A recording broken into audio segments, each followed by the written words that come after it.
Huwag naman puro matamis ang merienda natin mga mi. Subukan nyo naman itong ganitong luto ng patatas. Napakasarap po nito at bago sa panlasa ng karamihan. Hi everyone, this is Mami Lynn and for today's video, samahan nyo naman akong magluto nitong potato egg ball. Actually, hindi na po siya bilog kasi ipa-flat po natin ito. Tara guys, mag-start na tayo. Nailaga ko na po itong ating patatas. Ngayon naman, durugin ko lang ito.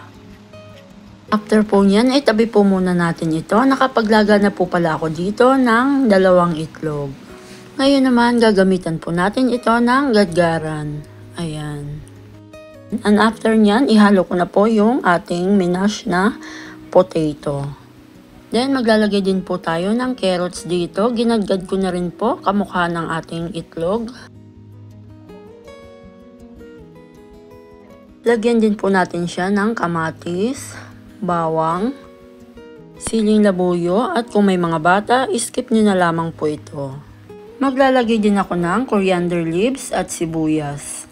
Napakadali lang po nitong lutuin at siguradong ang mga sangkap nito ay available lang din sa mga kusina natin mga mi. Ayan, at tiniplahan ko na nga po ito ng magic, paprika at asin. At naglagay din po ako dito ng sliced bread at pamintang durog. Ngayon naman, i-mix ko lang po ito gamit ang malinis kong kamay dahil ako lang din naman po ang kakain nito.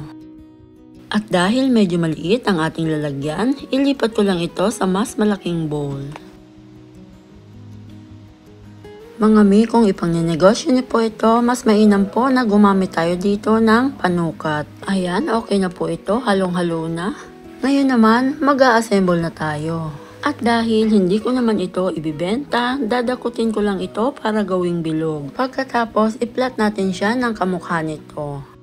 Ayan, ito na pong lahat yung mga nagawa natin mga mi. Itabi muna natin ito dahil gagawa naman tayo ng butter pang-coat dito sa ating potato egg bago natin po ito iprito.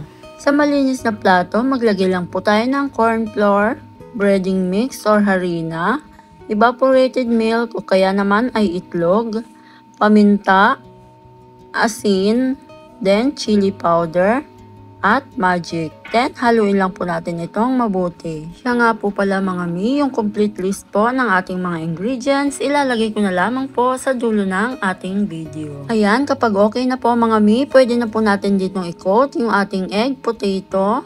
Ayan, i-dip lang po natin. Kung hindi po kayo gagamit ng mga gloves, make sure lang po na malinis ang ating mga kamay. And after po nyan, ready na po ito para iprito. Ayan, nagpainit na po ako ng kawali. Lagyan na po natin ng mantika. Use oil po yung ginamit ko dyan. Then, isa lang na po natin yung ating potato egg. Egg potato. Basta. Ayan, lutuin lamang po natin ito sa mahinang apoy.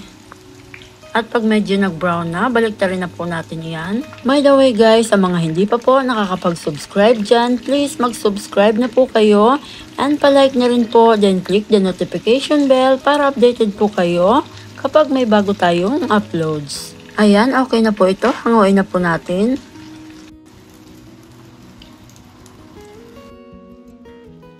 Ngayon naman, lagyan ko lang ito ng mayonnaise sa ibabaw para naman may design siya.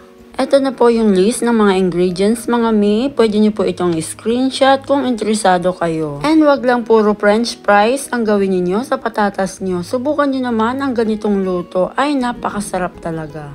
Eto na, ready na po ang ating masarap na pang merienda. Pwede rin po ninyo itong ipangbenta.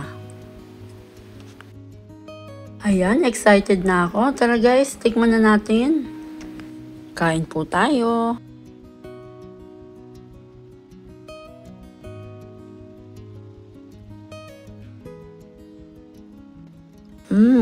Ang sarap. Alam niyo yung pagkagat nyo, may buo-buong itlog. Ang sarap ng combination ng mga ingredients. And sa tingin ko, pwede rin po itong pang-ulam. Sana po masubukan ninyo. Ang sarap. Ayan, hanggang dito na lamang po. Thank you for watching guys. Sana ay nagustuhan at masubukan nyo ang recipe ito. God bless po. Bye-bye!